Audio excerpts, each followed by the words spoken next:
नमस्कार। मेरी आत्मा आप सबकी आत्मा को नमस्कार कहती है और आप सबका मेरे संग का बहुत बहुत धन्यवाद। अभी हम 16वां चैप्टर कर रहे हैं, जिसमें हमने 16 देवी संपदा के गुण देखे। 16 देवी संपदा गुण देखे हैं और टोटल कितने हैं? 26। तो अभी हम आगे के 10 करेंगे। राइट। तो उनमें अब हमारा अगला है 17वां, स्थैर्य। स्थैर्य मतलब स्थिरता, दृढ़ संकल्प। नॉस्थेरियम मतलब एक और चीज क्या हो गई कि बुद्धि की अ, चपलता या जल्दबाजी जो होती है, उसमें स्थिरता आना। उससे आप कैसे समझ सकते हैं? जैसे कभी कभी कुछ कोई फंक्शन ही है तो हम बड़ी जल्दी जल्दी मचाते हैं, या कोई खबर आई और हमको इमीडिएटली निकलना है तो हम बहुत जल्दबाजी मचाते हैं। तो हमारे में क्या होता है? उस समय धैर्य की कमी होती है। तो वो जल्दबाजी में जाने में हमेशा क्या होता है, कार्य थोड़े से उसमें गड़बड़ हो जाती है। तो जल्दबाजी ना मचा के ये लंबी सांस ली और शांति से उस कार्य को स्टार्ट किया, तो वो दृढ़ संकल्प करता है। और दृढ़ संकल्प करने के लिए मन, अब हम जान चुके हैं कि हम इस जन्म इस धरती पे आ क्यों रहे हैं, क्योंकि ये मन की इच्छाएं ही है ना जो हमारी, जिस वजह से हम बार बार आ रहे हैं। तो मन क्या करता है? कुछ कुछ हमारे पास ऐसी ऐसी सिचुएशंस भेजता है, जिससे कि हम हमारा चेक करता है कि हमारा धैर्य है या नहीं है। अगर हम विचलित हो गए तो मन की विजय हो गई, मतलब। तो अब हमें ये ध्यान रखना है कि हमें स्थिर ही रहना है। तो मन धीरे धीरे ऑटोमेटिकली एक शैतान बच्चे की तरह है, तो वो हमारे हिसाब से चलने लग जाएगा। उसको समझ में आ जाएगा कि अब मुझे किस तरीके से चलना है, कि इनको परेशान नहीं करना बल्कि इन्हीं का साथ देना है, टाइप। तो उसके बाद आता है आत्म विनिग्रह। आत्म विनिग्रह का मतलब होता है आत्मा की निग्रह की क्षमता, मतलब आत्म संयम। अब हम कर क्या रहे हैं? हम इस ज्ञान से अपनी आध्यात्मिक उन्नति कर रहे हैं। तो हमारी जो आध्यात्मिक उन्नति है, उसमें हम क्या कर रहे हैं? आत्म साक्षात कर रहे हैं। तो उसके लिए हम क्या सीख रहे हैं? हम कुछ कुछ पॉइंट सीख रहे हैं कि हम कैसे अपनी सेल्फ इंप्रूवमेंट करें। द मोमेंट मेरी सेल्फ इंप्रूवमेंट होगी तो मेरी चेतना क्या होगी? ऊपर के 3 चक्रास में ही रहेगी। नीचे के 3 चक्रास मतलब मन का स्थान। तो उसे क्या कहा जाता है? आत्म संयम, कि मतलब मेरे में आत्मा का संयम आ गया। फिर आ गया इंद्रिया सरेषु वैराग्य, मतलब इंद्रिया के प्रति वैराग्य या विचार करने की क्षमता। मतलब अब मुझे समझ में आ रहा है कि ओह, मैं अपनी आंखों से बुरा ही देखे जा रही हूँ, मैं अपने कानों से बुरा ही सोचे जा रही हूँ, मैं अपने बुरा ही सुने जा रही हूँ, मैं अपने विचारों से बुरा ही सोचे जा रही हूँ। तो वो मेरे में अंदर ज्ञान की वजह से ये क्षमता आनी शुरू हो जाती है कि हम, जैसे कहते हैं ना, भटके पर हम वापस उस राह में आ जाते हैं। तो मैं विचार उल्टे सीधे मेरे दिमाग में आए जा रहे हैं, उसने मुझे ऐसा कहा था, वैसी है, ये खराब है, वो खराब है। ऑल ऑफ द सडन मेरे दिमाग में आया, अरे मैं तो ऐसे विचार कर रही हूँ। तो ऑटोमेटिकली मन क्या होगा? समझ जाएगा कि ओके, इसका भी इंद्रियों पे काबू आ रहा है, तो मन भी फिर हमारा साथ देने लग जाएगा। मतलब हमें आत्म की ओर हमारा पढ़ने का और मार्ग खुलता जाएगा। फिर है मैं का अहंकार, मैं का भाव। मैंने ये किया, मैंने अपने बच्चों को अच्छे से पढ़ाया, मैंने वो किया। वो सारा अहंकार का भाव जो जो लुप्त होता जाएगा, आत्मा की तरफ हम बढ़ते जाएंगे ना। 21वां है जन्म मृत्यु, जीवन अस्थायी और दुख कारणों को समझने की क्षमता। दुख क्यों आता है? दुख आता है, पहला तो हमें पता चल गया, हम कंपैरिजन करते हैं इसीलिए आता है ना। तो कंपैरिजन करने से या तो हमें सुपीरियरिटी कॉम्प्लेक्स आ जाएगा कि हम उससे बेटर है, या हमें इंफीरियरिटी कॉम्प्लेक्स आ जाएगा कि अरे वो तो बेटर है, मैं तो अभी यहीं तक हूँ। तो दुख का कारण हमेशा कंपैरिजन से स्टार्ट होते हैं। अब सुपीरियरिटी है तो अहंकार आ जाएगा, मैं का भाव बढ़ जाएगा। इंफीरियरिटी है तो क्या होगा? क्रोध आएगा। राइट। तो दुख का कारण बेसिकली अगर देखा जाए तो असली सिंपली कंपैरिजन से स्टार्ट होता है। हम अपने आप को इस संसार के लोगों के हिसाब से, या हम जिस माहौल में रह रहे हैं, कह लीजिए कॉलोनी में रह रहे हैं, उसके हिसाब से अपने आप को कंपेयर करने लग जाता है कि मैं सुपीरियर हूँ या मैं इंफीरियर हूँ। आप जैसे भी हैं आप ही हैं, मैं जैसी भी हूँ मैं ही हूँ। हम सब अलग अलग ही बने हैं। तो कंपैरिजन का कोई सवाल ही नहीं होता। हम सब तो ऊपर से जब बनाकर आए हैं, उसमें हम अलग अलग बनाए हैं, और हम सब की आत्मा की एक निशानी भी है ऊपर, कि ये आत्मा का नाम, जैसे कह लीजिए। राइट। जैसे हमारे यहाँ पर, अब यहाँ की निशानी के लिए हमारे पास आधार कार्ड है, ऊपर के लिए हमारे पास क्या है, एक आत्मा का एक निशानी है। और उस निशानी का सबूत यहाँ पर क्या है, हमारे हाथों की ये वाली रेखाएं जो हमारे यहाँ टिप्स पे होते हैं। इन टिप्स पे जो रेखाएं हैं, ये आपका हाथ कट जाए, जल जाए, जब दोबारा आएंगी तो एग्जैक्टली सेम आती हैं जो अभी आपकी हैं। ये सबकी यूनिक होती हैं। अगर आप देखें तो पासपोर्ट ऑफिस या कहीं पे भी हमें ये वाला बैंक में इन्हीं हाथों का वो लिया जाता है, अंगूठे का वो लिया जाता है ना। क्यों? क्योंकि ये हमेशा सबका यूनिक होता है। ये मेरा, आपका, हम सबका अलग अलग है। तो इसका मतलब जब हम यूनिक ही बने हैं तो मेरी नेचर और आपकी नेचर में कंपैरिजन क्यों? राइट। तो हमें कंपैरिजन करने की कहीं पे भी जरूरत ही नहीं है। एक इंसान बुरा है तो वो बना ही उस पर्पस के लिए, क्योंकि सब अनुभव लेने हैं, वही समय बुराई को अनुभव करने आया होगा। तो कंपैरिजन करने की जरूरत ही नहीं है। जो मैं हूँ बस मैं हूँ, कंपेयर नहीं करना। तो वो हमारे को समझने की क्षमता आ जाती है। क्षमता क्यों आ जाती है? क्योंकि हमारा ज्ञान बढ़ चुका है। राइट। तो वो क्या है, दैवीय संपदा क्या गुण है, कि वो अपने आप को और किसी औरों को भी, जैसे ये तो ज्यादा बेटर है वो कम बेटर है, ऐसा कंपैरिजन करना बंद कर देते हैं। अपने आप को भी किसी और से कंपैरिजन नहीं करते, और अपने सामने भी दो लोगों को, तीन लोगों को कंपेयर नहीं करते कि ये बेटर है वो बेटर है। राइट। फिर 22वां आसक्ति। आसक्ति हमें कर्म योग में भी बताया था। अब आसक्ति का रीजन क्या है? आसक्ति का रीजन है हमारे पास क्या है? आसक्ति का रीजन, आसक्ति में क्यों इच्छा हमारे अंदर आसक्ति का कैसे पैदा हो जाती है? आसक्ति का रीजन क्या हो जाता है? तो हमने आसक्ति का रीजन जो है उससे क्या होता है, आसक्ति का मतलब क्या होता है? आसक्ति का मतलब होता है हम्म, मोह। ठीक है ना। तो मोह है तो उससे आसक्ति पैदा होती है। अब मोह किस वजह से पैदा होता है? जब हम एक ही बात को बार बार रिपीट करते हैं। उसने मुझे ऐसा कहा, उसने मुझे ऐसा कहा, जैसे ही मैं वो रिपीट करूंगी तो मेरे अंदर क्या होगा, उसके प्रति एक इच्छा जागृत होगी। घृणा की इच्छा, प्यार की इच्छा, जो भी हो। तो वो सब क्या कहलाता है? मोह। तो आसक्ति की हमारा धीरे धीरे आसक्ति नहीं है, वो दैवी संपदा का गुण है। फिर अनभिष्ट वगम, आपसी संबंधों में सजीव आकर्षण की भावना। मतलब हर संबंध में एक प्यार की भावना है। हर संबंध में एक प्यार की भावना, ये दैवी संपदा का गुण है। राइट। तो कड़वाहट नहीं है, क्रोध नहीं है। राइट। क्यों नहीं है? क्योंकि हम क्षमा कर चुके हैं। क्षमा का मतलब कॉर्ड कनेक्ट डिसकनेक्ट हो गई है, तो वो पर्सन मेरे सामने है पर मेरी उससे कॉर्ड कनेक्ट हो गई है। कॉर्ड डिसकनेक्ट हो गई है तो मतलब आसक्ति भी खत्म हो गई है, क्योंकि अब मुझे उससे कोई एक्सपेक्टेशन ही नहीं रही। तो कोई मोह नहीं है, कोई माया नहीं है, पर आप कर्तव्य निभा रहे हैं।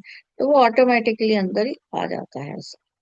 फिर पाक्षमुच्यते ना, पाक्षिक शब्द का संस्कृत में पाक्षिक शब्द पक्ष से लिया गया। पक्ष हमने सुना ही हुआ है, कृष्ण पक्ष, शुक्ल पक्ष।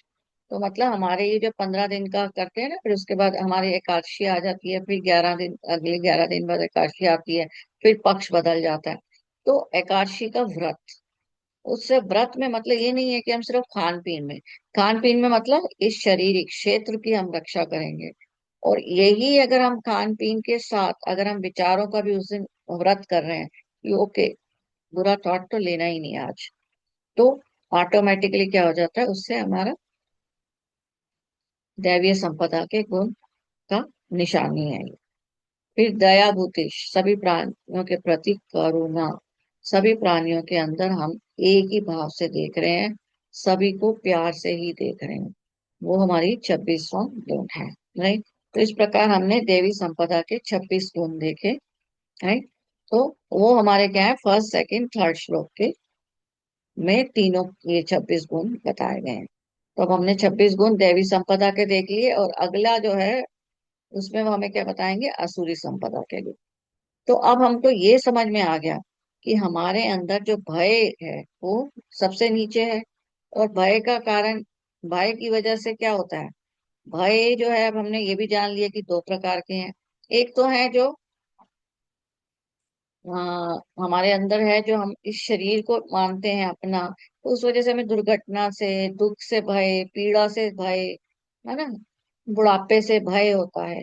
तो ये वाला जो है ये स्थूल शरीर वाला भय है, कि हमको इस स्थूल शरीर के हिसाब से भय उत्पन्न होता है कि हाय मेरे शरीर में दुर्घटना ना हो जाए, हाय मुझे दुख ना आए, हाय मुझे पीड़ा ना आए, हाय मेरी मृत्यु ना हो जाए, क्योंकि मुझे इस शरीर से मोह है एक किस्म का, है ना?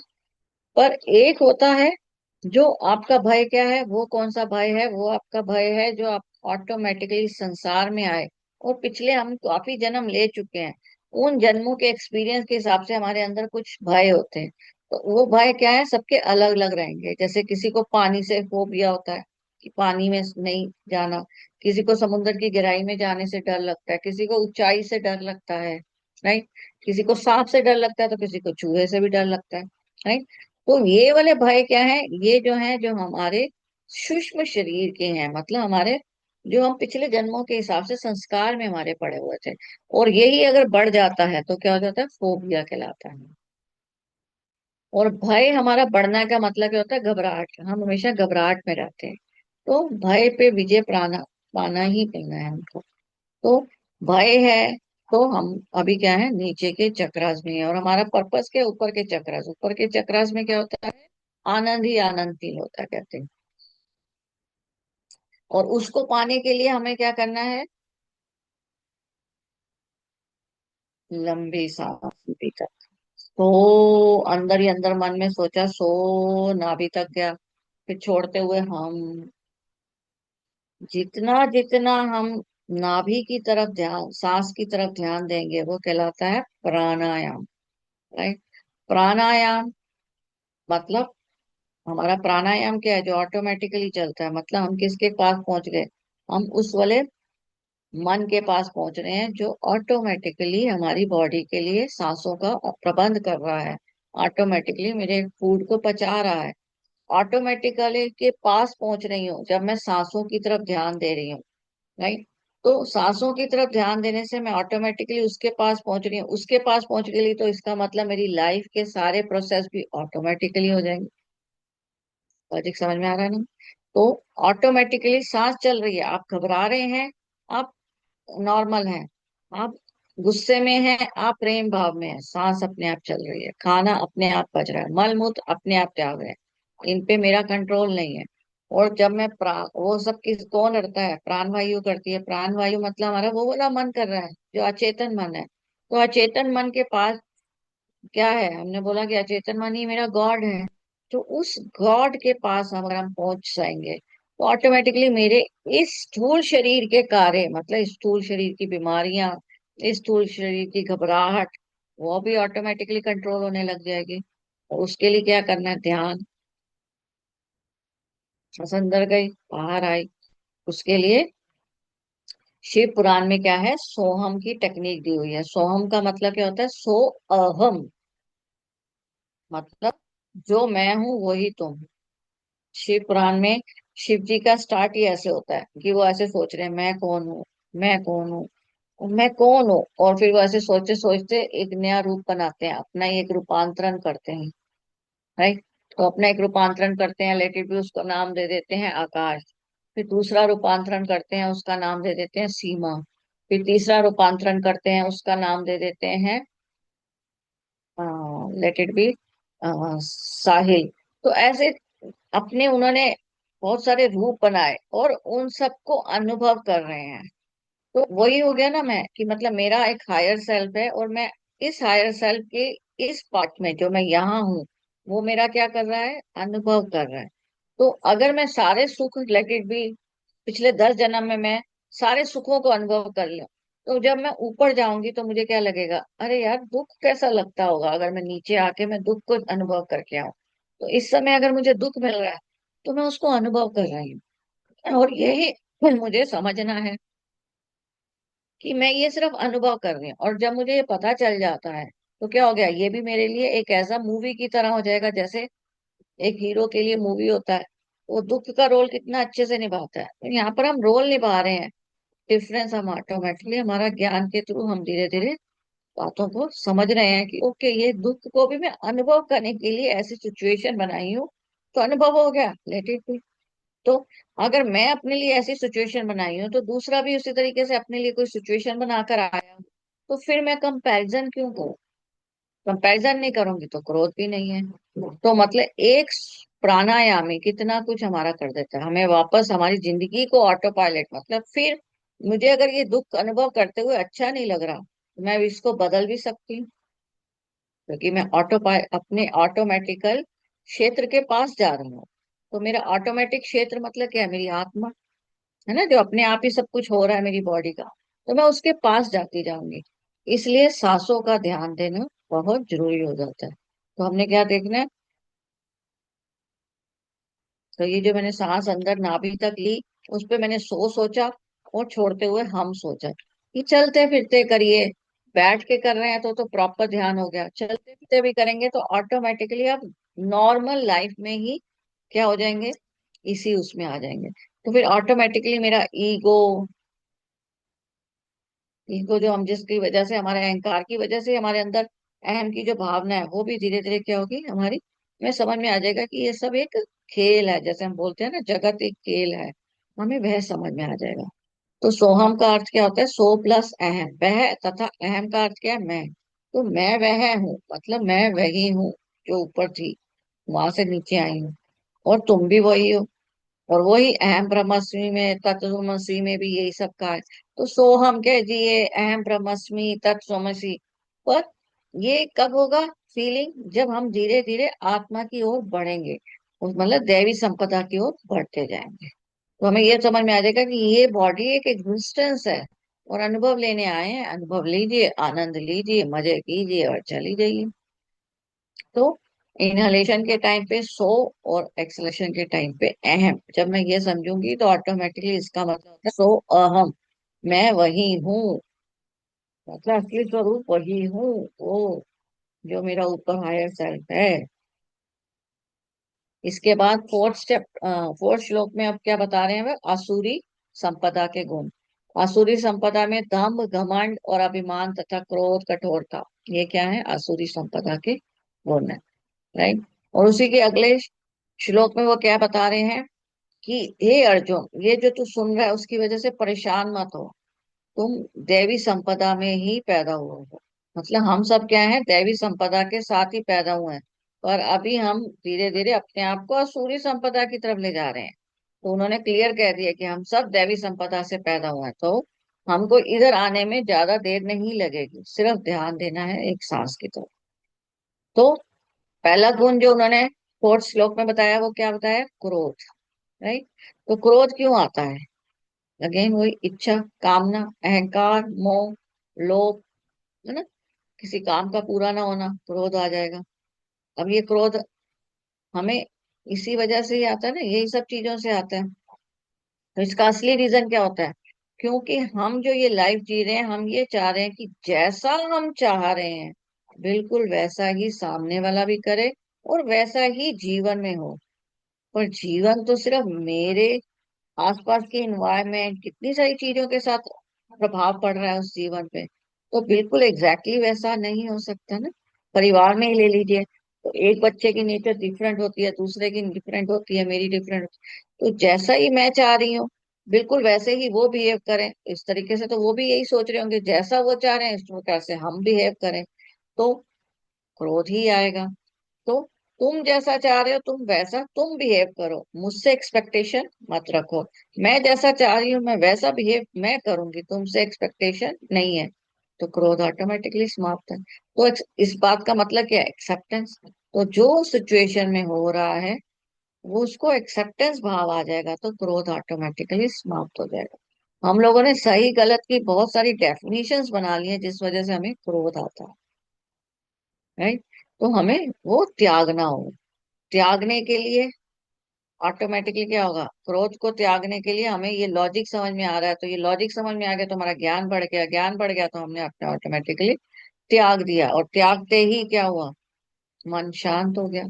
और त्याग, इस त्याग को बढ़ाने के लिए, ये क्रोध के त्याग को बढ़ाने के लिए आस पास पास क्या एटमॉस्फेयर में भी क्या हो, सफाई हो, जो एक्स्ट्रा सामान है क्लीन करना है त्याग दो, जो एक्स्ट्रा है वो सब त्याग दो, ऑटोमेटिकली आप देखिए आपकी चेतना ऑटोमेटिकली ऊपर पहुंच जाती है। राइट।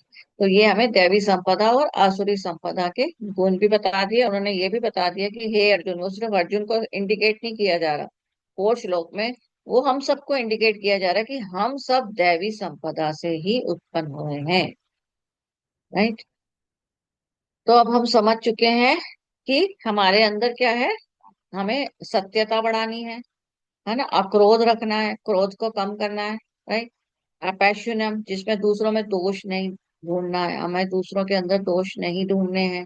क्यों? क्योंकि वो उसकी अपनी है लाइफ, वो अपने हिसाब से अपनी लाइफ को लिखवा कर लाए हैं, हम अपने हिसाब से अपनी लाइफ को लिखवा के लाए हैं। तो उनको वो अपना करने चाहिए। तो अपैशनम का मतलब है दूसरों में निंदा चुगली हमें नहीं करनी है, हमको दूसरों में दोष नहीं निकालना है। और चापलम का मतलब है कि हमको प्रयास करते रहना है, उदास नहीं होना। जीवन में अप डाउन तो आएंगे, कभी कभी उदास नहीं होना है। ठीक है, असफलता है, सफलता है, प्रयास करते रहना है। शोचम मतलब पवित्र, मन को पवित्र रखना है, किसी के प्रति हमें बुरा व्यवहार नहीं रखना। तो ये सब क्या है, दैवी संपदा के गुण। तो आज हमें दैवी संपदा के 26 के 26 गुण पता चल गए, और असुरी संपदा के भी गुण पता चल गए कि क्रोध है, क्रोध से ही कठोरता आ रही है। राइट। तो हमारे असुरी संपदा के गुण भी हमको समझ में आ गए, और उन्होंने हमें फिर श्लोक में तो एग्जैक्टली बता दिया कि हम सब दैवी संपदा से ही उत्पन्न हुआ है। बस अब हमें वो परत हटानी है, और परत हटाने के लिए सांसों की तरफ ध्यान देना है। बस चलते फिरते सांस की तरफ ध्यान देते जाइए, फिर ऑटोमेटिकली आपको अपने तीन में अलग हो जाएंगे हमारे। अभी क्या है, सब ज्वाइंट है, हम सांस की तरफ तो ध्यान ही दे रहे हैं, तो वो भी हमारे दुख के साथ ही ज्वाइंट है। फिर ऑटोमेटिकली मेरी बॉडी में तीन में अलग हो जाएंगे। तो आज हमने आसुरी संपदा और दैवी संपदा के गुण देख लिए। राइट। फिर आसुरी संपदा के और आगे गुण भी वे बताएंगे अगले श्लोक में। वो क्या है, अपैशुनम और आलो लुप्तवम। ठीक है, और मार्दवम, ये भी हम देखते हैं। नाउ अब हमारा क्या है, आगे के श्लोक का भी हमने उसमें जो बताएंगे वो दूसरा क्या है, अपैशुनम से निंदा चुगली नहीं करनी है। तो बोल रहे हैं जैसे जैसे हम निंदा चुगली से परे हट जाएंगे, हमारा ऑटोमेटिकली दैवी संपदा बढ़ती जाएगी, हमारे अंदर दैवीय गुण बढ़ता जाएगा। फिर आलो लुत्वम, आलो लुत्वम का मतलब होता है दूसरों की वस्तु को देख कर मुझको लोभ ना आए। वो अपने भाग्य में जो लिखवा के लाया वो उसका भाग्य है, जो मेरे भाग्य में है, वो मेरा भाग्य है। मेरा सोफा मेरा है, उसका सोफा उसका है। उसका सोफा अच्छा है, होता रहे, हमारा सोफा, हमारे पर्दे हमको बहुत प्यारे, है ना। तो ये क्या है, हमारे दैवी संपदा को बढ़ाने के लिए हमारे दो ये क्या है, आसुरी संपदा के गुण हैं जो हमको दैवी संपदा की तरफ ले जाने हैं। आकोशनम, जिसका मतलब निंदा चुगली, जो हमको नहीं करनी है, त्याग दिया, है ना। फिर आलो लुत्वा, जिसका मतलब है दूसरों की वस्तु को देख के मुझको लोभ नहीं आया, मुझके अंदर कंपैरिजन नहीं आया। उसका बीएमडब्ल्यू है, उनका मर्जी, उनकी बीएमडब्ल्यू उन्हीं की है। हमारी बीएमडब्ल्यू, हमारे पास जैसी कार है हमारी, बढ़िया है। ठीक है, मार्जुला मतलब कोमलता, अगर ये दोनों भी त्यागेंगे तो हमारे में क्या आ जाएगी, कोमलता ऑटोमेटिकली बढ़ जाएगी, जो क्या ऑटोमेटिकली दैवीय गुण है। तो ये धीरे धीरे हमको उन्होंने क्या बताया, आसुरी गुण और मतलब आसुरी संपदा और दैवीय संपदा के गुण बताए। इसी के साथ हम आज का समाप्त करते हैं। बहुत बहुत धन्यवाद।